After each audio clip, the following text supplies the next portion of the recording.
a block of granite, right? It's as dense as it comes. But from the point of view of quantum physicists, this block of granite is nothing other than what? Frequency, vibration. Nothing. Nothing there. There's nothing that can be said. One can say, well, that's what it is, and it is solid, because it's not. It appears as solid. But in Kashmir Shaivism, that understanding already existed at least 1,000 years ago.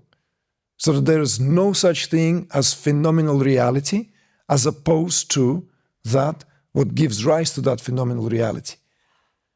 And therefore, everything is considered to be nothing other than awareness, made out of awareness. That, breaking it down to the English language, it's Shiva. Shiva stands here for that awareness, that singularity beyond any means of comprehension and ascertainment. And yet everything is made out of that singularity. Everything is that singularity. So, with that being said, we have to make now a sudden, complete and utter departure and a leap. Nothing short of a leap. Because we will do injustice if we will speak about this in purely, let's say, abstract philosophical manner.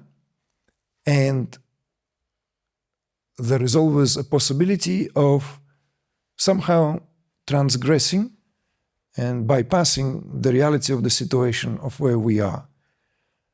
So let's say we put a pause there. Kashmir Shaivism, right? Or to the scholars, it would be Trika Shaivism, because it operates with that irreducible modality of the three, of which we'll speak more tomorrow, right? That, let's say, absolute awareness, the power of self-awareness as the means of knowledge, and this objective sphere of experience as you and I, or the world, right? That what comprises that very, very essence, the basis of the Trika Shaivism, in Sanskrit expressed as Shiva, Shakti, Nara, right? That Shiva, pure awareness, Shakti as the means of knowledge, or the power of self-awareness, the power of transmutation, transformation, and all trances. And that what appears as this individual, as this reality, as this world. So it's a Kashmir Shaivism because some of the most illustrious teachers came from that region.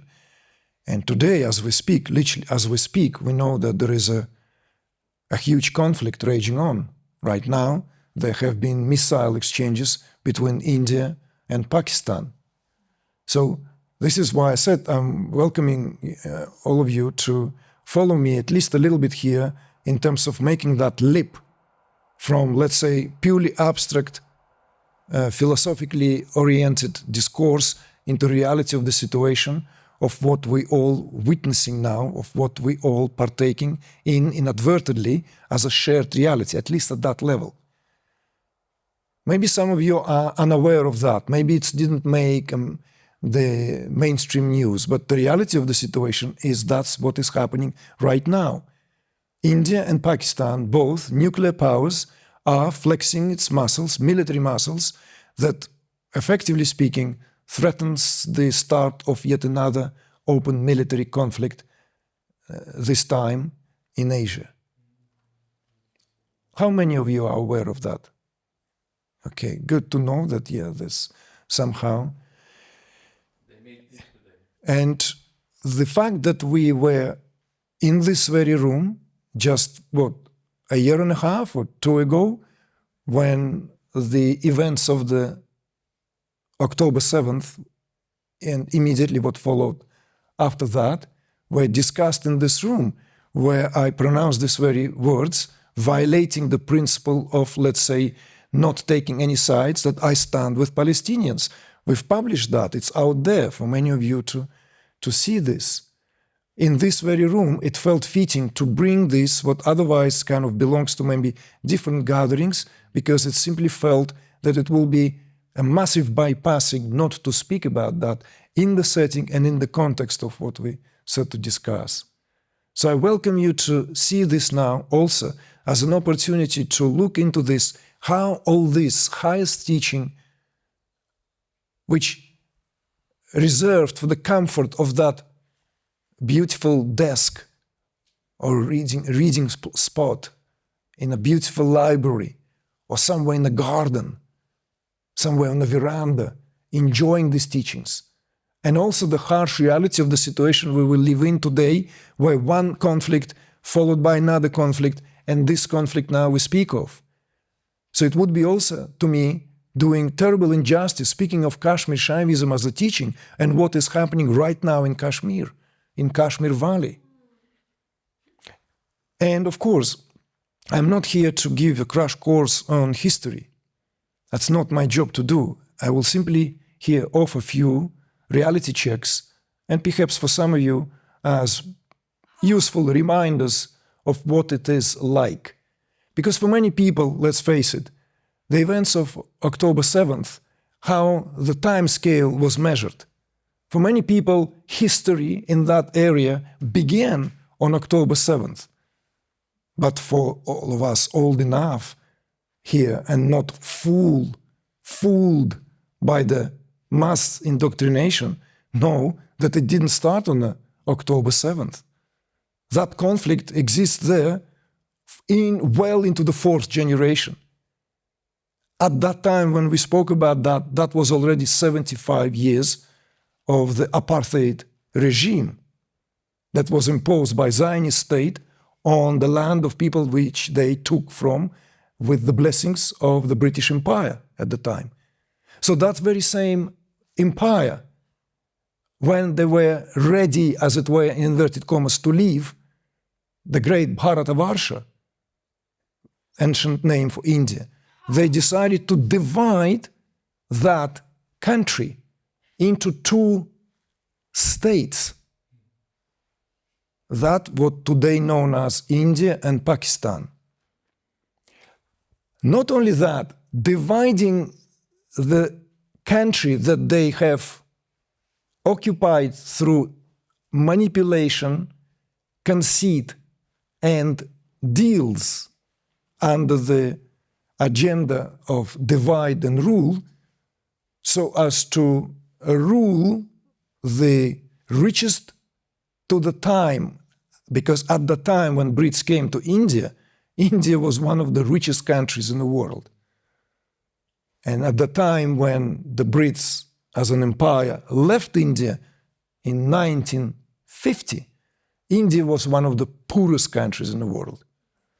Okay, maybe, oh, these guys now said, we're going to simplify things, but isn't that oversimplifying? Who built the railways? Yeah, of course we can go there. Of course we can go there, but not today, not tonight. You can read about that. You can educate yourself what the railways were built for and at what expense, at whose expense, destroying the economy from the very heart of it.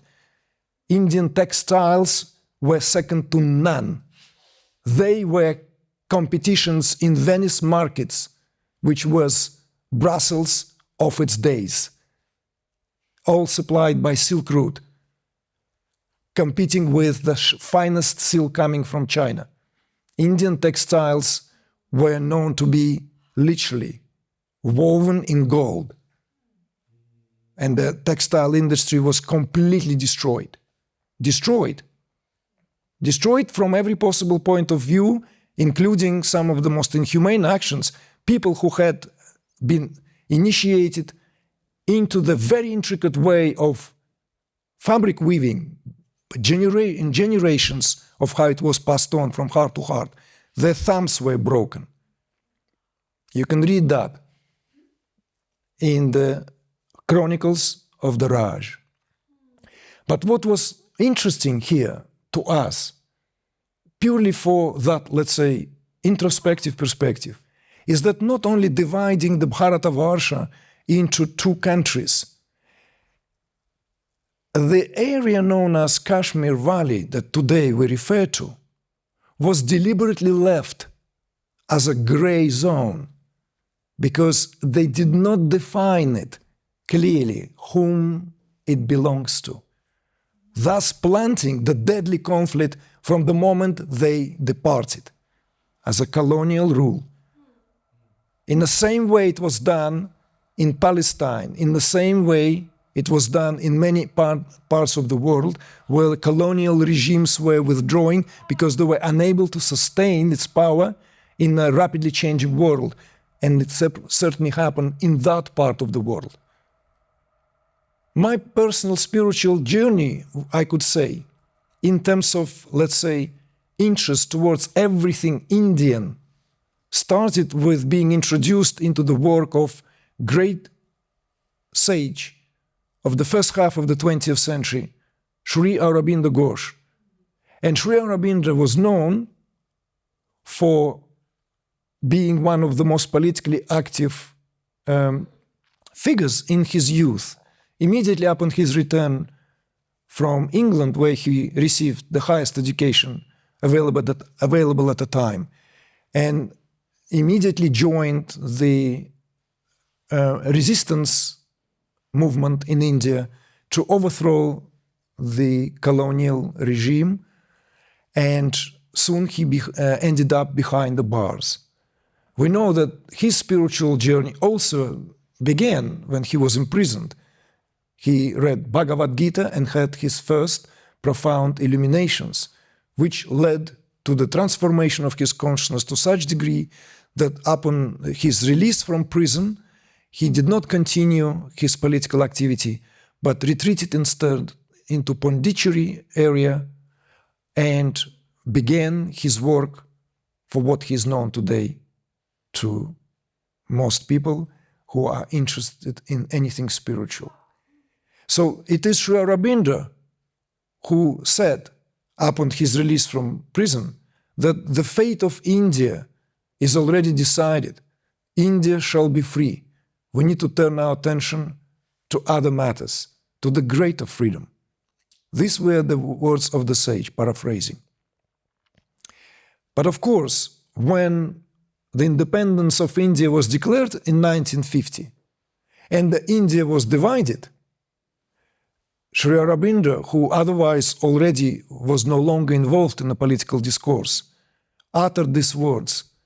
He said, up until India is not united as the land which prior to that was, he was referring to that separation between India and Pakistan, there will be no true freedom of India. These are the words of the great sage. Take it or leave it. That what Kashmir Valley today represents is that old wound that was left deliberately there on the map of the planet, in that area where the conflict will always find its ground and always will be experienced and give all the justifications for any side who is, effectively speaking, divided. And as long as sides remain divided, there will be no unification, there will be no peace, and there will be no true freedom. Paraphrasing the words of great sage. This very, very definition of division here is that we're speaking of here. The very definition of division. This is where that departure from, let's say, philosophical discourse into the reality of the political situation or geopolitical situation of today's world should make sense as we draw the arc. That what serves as separation by whatever means, whatever the, let's say, sentiment is being applied, will always bring pain, suffering, more pain and more suffering. And it doesn't matter how high are the stakes.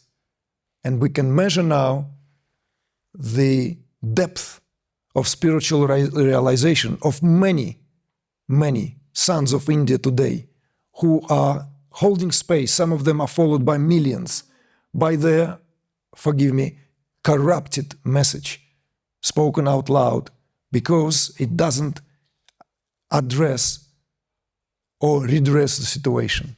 Instead, it only fans the flames of hatred. And this is why I feel, before we venture into the intricacies and uniqueness of Kashmir Shaivism, I would like to pay tribute to what is happening right now in that part of the world, where people, obviously simple people like you and I, are being held hostages to these very, very conflicts, to these very, very divisive policies that we, as human beings, are unable to overcome because of that religious inheritance that we all carry on our shoulders well into the 21st century now. And this is why the philosophy of Kashmir Shaivism here becoming so poignant, because it leaves no ground anymore to indoctrinate anyone in terms of that what otherwise always serves to divide and conquer. Because in Kashmir Shaivism, there's nothing to divide. The reality is indivisible. There is no even such thing as spirit and matter. In Kashmir Shaivism, all this is awareness. Everyone and everything is nothing other than Shiva humming its own name to itself. All this is the reality of the situation.